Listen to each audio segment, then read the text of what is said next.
Dreams are important to me. Why do I dream? Well, we think dreams are a wonderful tool. Here is the way it works.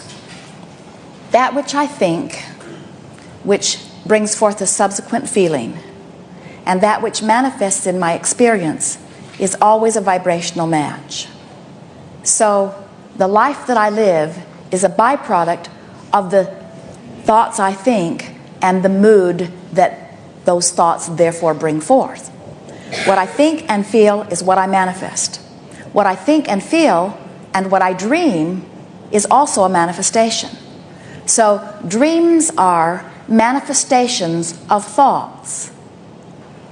If I have recurring dreams, I am on my way to similar manifestations. Now, we don't want to say to you only that what I think and how I feel and what I dream becomes a manifestation, because it's not necessary that you have the dream on your way to the manifestation. The dream is a manifestation too. So it would be fair to say that I have this life that I live, that sometimes I live in dreamscape and sometimes I live in full reality. Someone said to us one day, "Abraham, I'm not sure that I will do very well with this virtual reality game or the game of imagination, because I don't think I can imagine." And we said, "If you can remember, you are imagining." We said to him, "Do you remember where you live? Do you remember what your house looks like? Do you remember where you put your keys when you are at home? Do you remember where you parked your car?" And we said, if you can remember that, if something is conjured in response to those questions, you are using imagination, because none of those things are happening right here and now. So the dreamscape is a way that you can play out the results of your most frequent vibrations. They are very meaningful. If you receive a series of frustrating dreams, it means you're offering a pretty steady vibration of frustration. If you're having blissful dreams, then you're offering a pretty steady vibration of well-being. If you so the dream is always from me and my vibration. Always. It's never an outside. Always. Well, your inner being is playing with you within it. In other words, the manager, in the way that the manager manages your manifestation, the manager is managing your dreams also. In other words, you pull from all kinds of places in all of your manifestation. But the reason that your dreams feel more fantastic or more extreme is because you do not hold the same limitations about your dream manifestations as you do about your physical manifestations. In other words, Esther flies in her dreams sometimes, and she has yet to do that from her physical human perspective, because it's not an expectation that she holds, while she holds it in dream state. Well, what about when I dream and I don't know what it's about? Well, if you don't know what it's about, it doesn't really matter. Here is the way we would utilize our dreams most effectively. Before we go to sleep, we would say, "I believe I will dream tonight. I will manifest while I sleep," so to speak. And if there is anything significant, I intend to recall it when I awaken. And then in the morning, first thing that you do, as soon as you are aware that you are back into physical consciousness, ask yourself, did I dream? And if you did dream, then ask yourself, even if it's vague, well, how did the dream feel? Because there's much more information that is coming to you in the way the dream feels than in the way that it plays out. But like when I dream of other people, are they actually in my dream, or is that just me and my vibration? Oh, we are so happy you ask that. Because it helps us to give you something that we've been giving you already here today that we really want you to hear.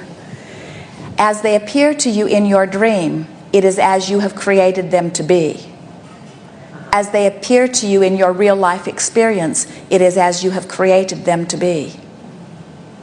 Do you get the impact of that? You thought it was their fault, didn't you? They behave the way you vibrationally expect and attract. You know, like I had a dream where a friend of mine who wears a toupee, and in the dream I just saw him, he'd taken his toupee off. You know, it was just a flash where he... Well, how do you and- feel about his toupee? In other words, do you admire it? Are you happy that he has it? Are you glad that he has it? Is it a non-issue? Or when you look at it, do you think that's a hairpiece and hair... No, nobody knows he wears it. It was a real good hairpiece, but for me it was something that you're hiding about yourself. Why not just be yourself? And so, in your dream, you influenced him to be himself. We'll see how it works out in real life. Jerry awakened one morning and said to Esther, he had had a very vivid dream, a rather intense dream, and he said, I'm finally getting what Abraham has been talking about. He said, I realized that I created everything in the dream. I created the people, I gave them the words, I put the words in their mouth, I gave them their opinions and attitudes and personalities. Now, part of it is because you see the way people respond, and you accept the way they are responding as something that must be your reality. In other words, have you ever heard anyone say, we're going through a bad neighborhood, don't make eye contact with anyone? And the reason that people have learned that is because if you make eye contact with them, you're sharing a vibration. In other words, you've made them curious about you. You may activate a vibration within you that's curious about them. You may activate a vibration of fear. It may change your experience. And so we say that's true of everything. What you give your attention to causes an activation of a vibration. So we want to come back around to this because this is really the leading edge material that we are coming about here in this gathering, and we really want to leave it in a place that you all hear it and know that you've received it. So you're interacting with someone and you cannot help but observe how they be. And as you observe how they be, you offer a vibration within yourself that causes that to be a stronger and stronger part of your relationship. It's why you come up with the expression that first impressions are lasting impressions. Because as you come together, you offer a vibration, and that vibration is usually reactivated every time you come together.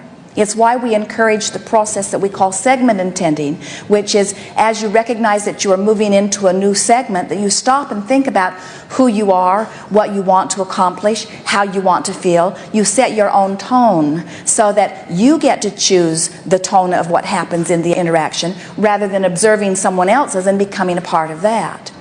Sometimes we know that it sounds a little bit like there are all these vibrations out here and you have to be careful with them and guarded with them, or else you might get swept up in the current of something else. And we really do not want to give you that impression. We would rather that you understand that all things are possible, that well-being is dominant, and that as you practice just a little bit, thoughts that feel good, that will become your dominant habit of thought, and then it will take something rather big to take you off of it. And even if something does take you off of it, you can easily bring yourself back to the vibration of connection, which is what is most natural for you.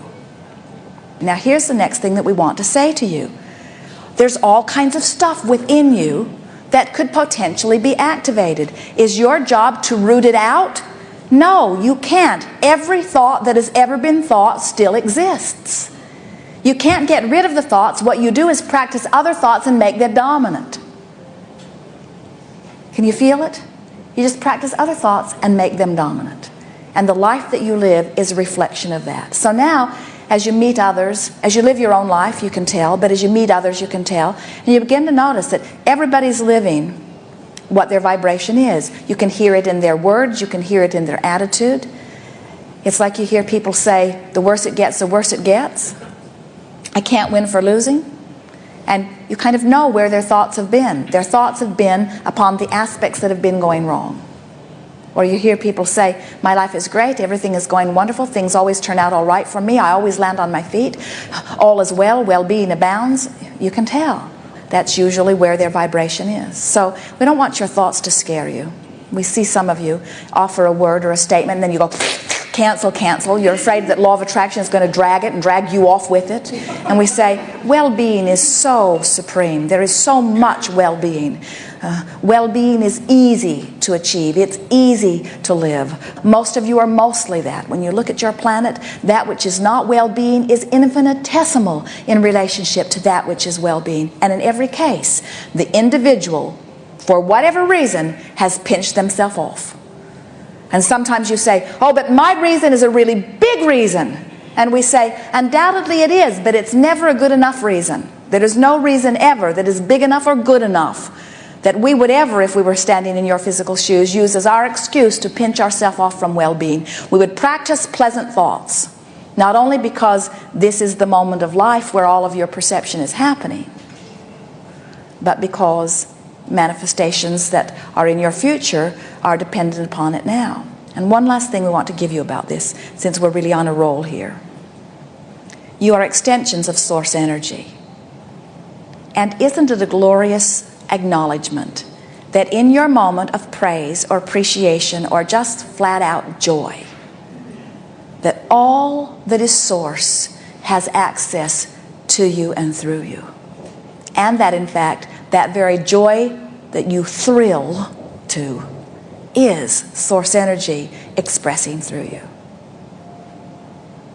So when we say we're all in this together, we're not holding you responsible for our ability to focus through you, because we're not dependent on you. In other words, we are living a glorious life. But when you focus in a way that allows that which is your source to radiate through you, now you're cooking. That's how life is intended to be. That's what you meant when you said, I will come forth into physical. Sometimes you say, well, will I ever get it done? I'd like to rest, I'm a little weary. And we say, if that's the case, then you got resistance going on. When you are free of resistance, you don't get weary. You want more. So sometimes what we see is that in your non-resistant times, you set yourself up for a lot of momentum. And when you're in a state of connection, that momentum takes you on a joyful ride. But then if you get a little off for one reason or another, now the ride is rough. And then you say, what's gone wrong? And we say, nothing's gone wrong. You were in a joyful place, you summoned from your place of clarity, you got lots of momentum going, and then you just diverged back into an old vibration for whatever reason. It doesn't matter. You can always bring yourself back. We want you to begin to feel your job, your work, what you are all about is the hands-on molding of the clay. Part of your life experience is focusing. That's how you create, is through your focus.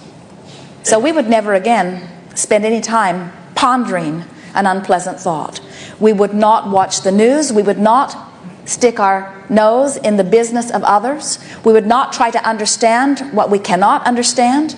We would not try to understand what is happening in another country now, and we would not try to understand what happened in another country 60 years ago or 100 years ago or 200 years ago or 2,000 years ago. We would give our full attention to where we are now, and we would mine our present experience for good feeling thoughts, and we would live happily ever after. That's what we would do. A lot of different vibrations could potentially be activated. The ones that you've practiced the most are the ones that are going to be active most commonly. When the train runs over your toe when you were little, it's a big event that happened in a short period of time, and you're probably going to have a unique relationship with trains, more unique than most people. So these vibrations get set within you when dramatic things happen, or when something over a long period of time keeps happening, you see.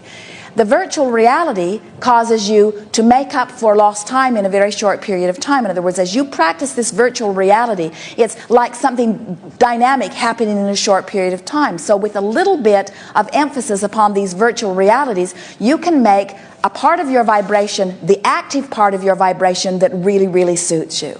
So it's not about getting rid of vibrations, it's about training yourself to a more normal vibration where law of attraction just can't match you up with that. In other words, as you're speaking about cause and effect, the vibration is the cause and the manifestation is the effect. And that's what we are talking about all day here today. When something happens that doesn't feel good, you can go to work on finding a different vibration, and as you find a different vibration, then that's more your experience. We are out of time. Come to our dimension where there is no time, and we'll chat on and on and on. There is great love here for you.